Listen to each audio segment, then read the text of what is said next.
Assalamu alaikum everyone. Welcome to Alpha Age Insights.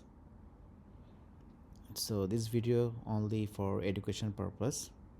So এটা দ্বারা আপনারা কেউ বাই বা সেল করবেন না. So let's start with DSC index.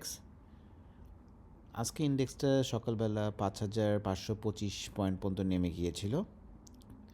ভালো একটা সেল প্রেশার ছিল মার্কেটে, কিন্তু দিনে আস্তে আস্তে করে সেটা রিকভার করার চেষ্টা করে এবং আমরা দেখি যে যত দ্রুত শেয়ারগুলো ফল করেছে, কিন্তু ভালো কোম্পানি যেগুলা স্পেসিফিকলি যাদের আর্নিং ভালো, ডিভিডেন্ড ভালো দেয়, তারা বললাম খুব দ্রুত আবার রিকভারও করে ফেলেছে.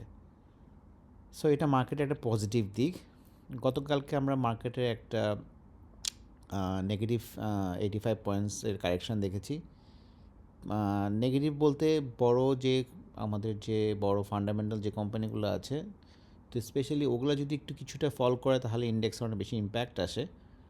আর যেহেতু মার্কেটের একটা আরএসআই অনেক হাইতে চলে গিয়েছিল, তো সেখান থেকে মার্কেট রিসেট হওয়াটা দরকার ছিল.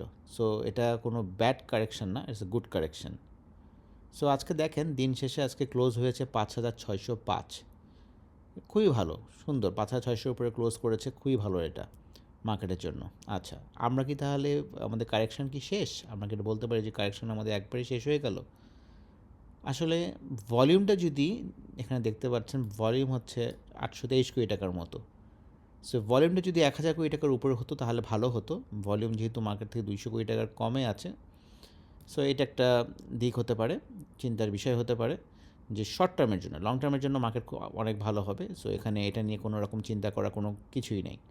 মার্কেট উপরে উঠবে, একটা কারেকশন নর্মাল হবে, এটাই নর্মাল. তো চলুন আমরা ইন্ডেক্সটা একটু দেখি. দেখেন আমাদের ইন্ডেক্সটা আমাদের বললাম পয়েন্ট করাই ছিল, আমরা এক্সপেক্ট করছিলাম 5,560. সো সেখান থেকে ইন্ডেক্সটা 5,523 এসে ঠেকেছে. সো 20-30 পয়েন্টে এদিক ওদিক এটা হবে, এটা খুবই নর্মাল, কারণ এক্স্যাক্ট পয়েন্ট ধরে বলাটা ডিফিকাল্ট. এবং আমরা বলেছিলাম ব্রেকআউটের কথা. ব্রেকআউট সুন্দর করে মার্কেটটা যখন 5,607 আসছে, তারপর সুন্দর করে মার্কেটটা বললাম 5,708 পর্যন্ত 100 পয়েন্টের একটা আপ দিয়েছিল. কিন্তু আরএসআই, আমি সেদিনকেও বলেছি, আরএসআই অনেক হাই হয়ে গিয়েছে. একটা আরএসআইয়ের একটা রিসেট হওয়াটা দরকার. তো একটা কারেকশান, হেলদি কারেকশান হওয়া ভালো. তো 5,600 নিচে গেলে একটা সাইকোলজিক্যালি সবারই একটু মানে প্রেশারে চলে যায় যে মার্কেটটা পড়ে যাচ্ছে কি না. না, আসলে মার্কেটটা নিয়ে অত চিন্তার কিছু নাই. মার্কেট আজকে সুন্দর কথা সাপোর্ট এরিয়া থেকেই ঘুরেছে. এখন কি হতে পারে, মার্কেটটা হয়তো 2-1 দিন বা জুনের এই লাস্ট কয়টা দিন ট্রেডিং যেটা আছে, হয়তো সাইডওয়েজ থাকতে পারে. কিছুটা যদি নিচে আবার আসে, এটাতে ভয় পাওয়ার কোনো কারণ নেই. তো সর্বোচ্চ মার্কেটটা 5,480 থেকে 5,415-20 এর মধ্যে থেকেই মার্কেটটা রিভার্স করবে, যেটা আজকে অলরেডি করে ফেলেছে. সো কালকে যদি আমরা একটা পজিটিভ ট্রেন্ড দেখি তাহলে আমরা বলতে পারি যে এটাই তাহলে লো. কিন্তু ভলিউম ইজ ভেরি ইম্পর্টেন্ট এবং আমাদেরকে আরও কিছু জিনিস মাথায় রাখতে হবে, সেটা আমি পরে বলবো. আমরা let's start with some stock নিয়ে কথা বলি আমরা, যেটা আমরা আমাদের প্রিভিয়াস ভিডিওতে বলেছিলাম. তো স্টক নিয়ে কথা বলার আগে আপনাদের সবাইকে একটু বলতে চাই, ইউটিউবে আমি অলওয়েজ ফুল ভিডিওটা দিই, ওটা সবাই দেখবেন, লাইক করবেন এবং চ্যানেলটাকে সাবস্ক্রাইব করবেন. আর ফেসবুক পেজে আপনারা কমেন্ট করবেন, লাইক করবেন এবং ফলো করবেন. আপনারা যদি ফলো না করেন তাহলে বললাম আমি উৎসাহিত ফিল করবো না. সো আপনারা ফলো করবেন, কানেক্ট থাকবেন আমার সাথে. যত কমেন্ট করবেন তত আপনাদের জন্য ভালো, আমার জন্য ইন্টারাকশন আপনাদের সাথে বেশি হবে, আমরা একটা কমিউনিটি হতে পারবো. আমরা লং টার্মের জন্য একটা ভালো কমিউনিটি যদি আমরা আগাতে পারি, সেটা আমাদের সবার জন্য মঙ্গল.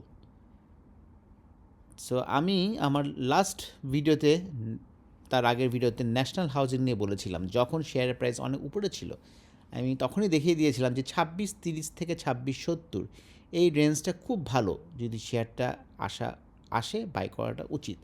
দেখেন কি সুন্দর করে শেয়ারটা আজকে, গতকালকে তো 2630 টাচ করে গিয়েছে, আজকেও সে 2630.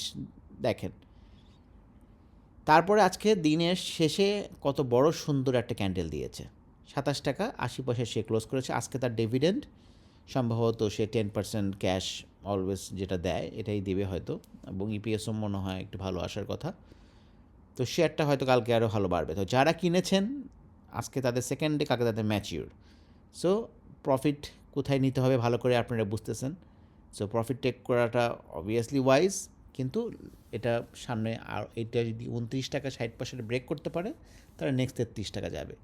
তো এইটা বললাম একদম ওপেন ফ্রি আইটেম দেওয়াই ছিল আমার ভিডিওগুলোতে। সো আপনারা যদি একটু খেয়াল করে শোনেন তাহলে আপনারা এই আইটেমগুলো ফ্রিলি পেতে পারেন। নেক্সট যে আইটেমটা সেটা হচ্ছে আফতাবটো। দেখেন আমি বলেছিলাম যে শেয়ারটা 33 টাকা ভাঙতে হবে, এটা ভাঙার আগে একটা কারেকশন হবে এবং সুন্দর একটাও কারেকশন করেছে।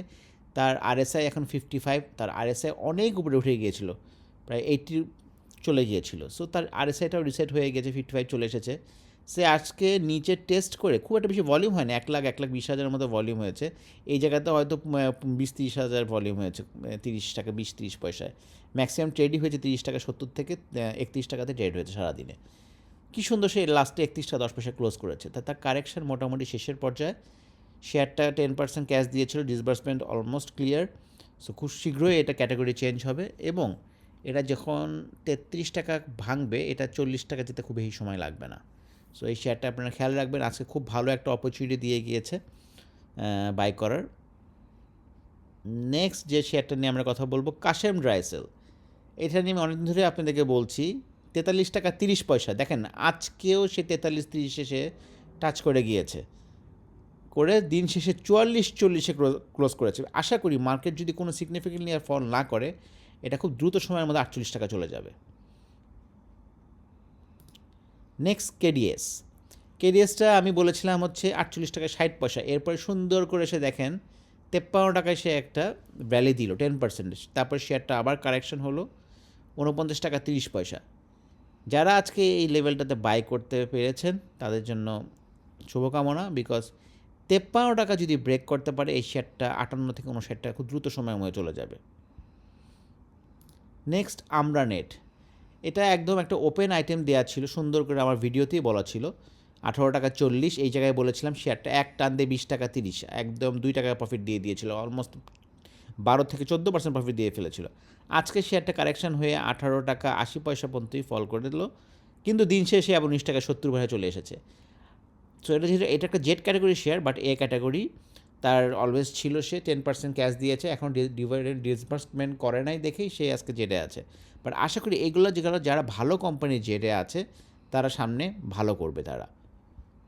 তারপরে বিবিএস, এই শেয়ারটা আপনারা জানেন আমি বলার T+2তেই শেয়ারটা সুন্দর করে আপনাদেরকে প্রায় 10%-এর উপরে গ্যাপ দিয়েছে। আমি 14 টাকা 10 থেকে 14 টাকা 60 পয়সার মধ্যে শেয়ারটা বলেছিলাম কেনার জন্য। দেখেন কি সুন্দর করে সে 16 টাকা 60 পয়সা পর্যন্ত উঠলো, দেন কারেকশান হয়ে সে আবার 14 টাকা 80 পয়সা এই লেভেলটাতে এসেছিল।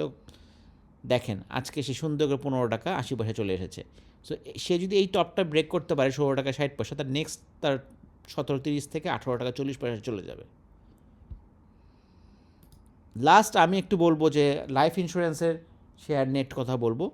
লাইফ ইন্স্যুরেন্সের শেয়ার যেটা হচ্ছে যে দেখেন তার সাপোর্টের মধ্যে সে সুন্দর করে একটা এই জায়গাটা সাপোর্ট সে 64, বাট এটা সাপোর্টটা আসলে অ্যাকচুয়ালি একটু নিচে, ধরেন এই জায়গাটা 60.5 এই লেভেলটা পর্যন্ত যদি মার্কেট ফল করে এই পর্যন্ত আসতে পারে।